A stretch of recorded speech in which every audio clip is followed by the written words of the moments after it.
반갑습니다, 여러분. 여러분들을 합격으로 안내해드릴 역사 이야기꾼 사기꾼 최용욱입니다. 자, 오늘 할 건요 397페이지 사회 변화와 농민봉기에 대해서 얘기를 합니다. 사회 변화, 농민봉기에 무엇을 하느냐? 사회가 정말로 많이 혼란해져요. 사회 불안이 올라가고 그 다음에 이러다 보니까 여기서 견딜지 못한 농민봉기 그리고 새로운 사상들이 우리나라에 소개되는 부분을 말씀을 드립니다.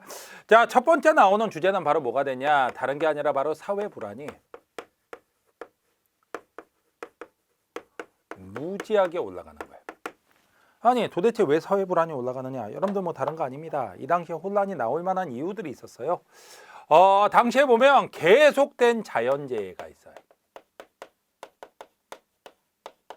계속된 자연재해. 당시 기록을 보면 7년 가뭄, 9년 가뭄 이런 말들이 나옵니다. 근데 놀라운 일이 그렇게 7년 동안 가물었습니다. 9년 동안 가물었습니다. 그리고 나서 무엇을 하게 됐냐? 그동안 안 내린 비를 그 8년째 되는 10년째 되는 한꺼번에 싹 내려줘요.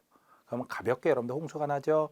자, 이렇게 자연재해 홍수까지 나고 나면 전염병이 돕니다. 전염병이 돌아요.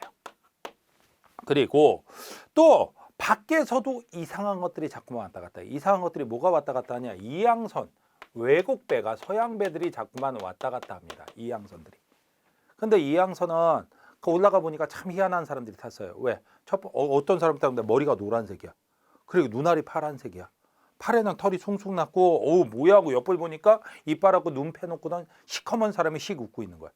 이건 대화할 수 있는 분위기 아니죠. 뭔가 좀 불안하죠.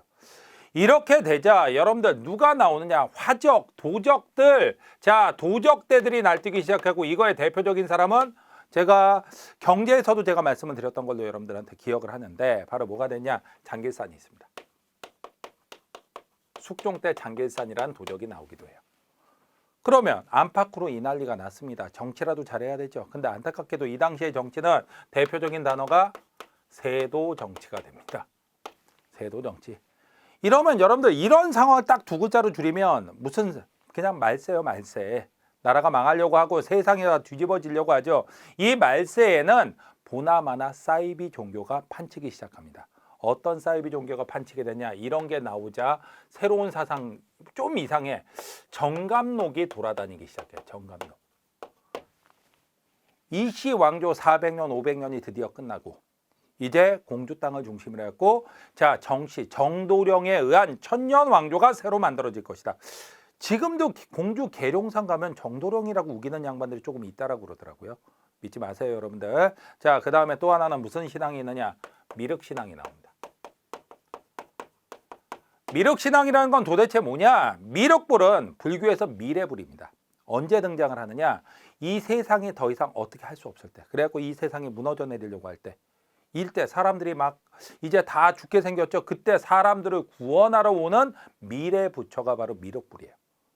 그러니까 말세가 왔다. 이젠 내가 미륵이다. 살아있는 미륵이다. 궁예의 후계자들이 등장을 하기 시작하죠.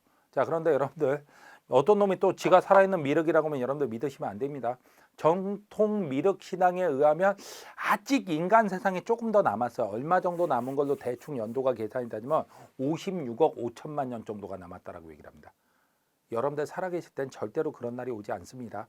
그러니까 신경 안 쓰셔도 돼요. 다 사이비예요. 어쨌든 이런 상황들이 난리가 친다. 이런 사상. 자, 근데 솔직히 말하면 정갑, 녹이니, 미륵, 신앙이니 이런 것들은 조금 사이비성에 가까워요. 헌데 사이비가 아닌 새로운 정통 신앙들, 새로운 사상들도 등장하기 시작합니다. 그 첫 번째가 바로 뭐가 되느냐? 다른 게 아니라 바로 서학의 전례예요. 서학. 서학은 다른 말로는 뭐라고도 불렀냐면 천주학으로도 불렀습니다. 근데 왜 천주교라고 얘기를 하지 않고 서학, 서양에서 온 학문, 그 다음에 천주학이라고 불렀느냐? 이것은 우리나라에 수용되는 과정을 여러분들이 보면 돼요. 어떻게 되느냐? 여러분들 처음에 들어온 것은 학문적 관심으로 들어서 학문. 왜? 우리나라 사신들이 청나라에 갔어. 그래갖고 천주교 성당을 처음으로 방문을 해본 거예요. 그리고 거기서 마테오 리치가 쓴 천주시리 같은 책을 갖고 들어오게 됩니다. 그러다 보니까 이런 학문도 있구나 해갖고 연구를 하기 시작한 거예요.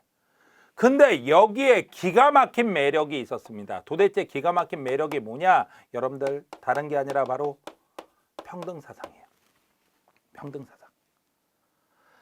평등이라는 것은 차별받는 사람들한테는 정말로 간절하고 정말 꼭 와야 되는 거예요. 사람들이 여기에 빨려 들어가기 시작합니다. 특히 어떤 사람들이 빨려 들어가기 시작하느냐, 이러면서 이게 종교로 바뀌는데 첫 번째로 빨려 들어간 사람들은 바로 부녀자들이에요.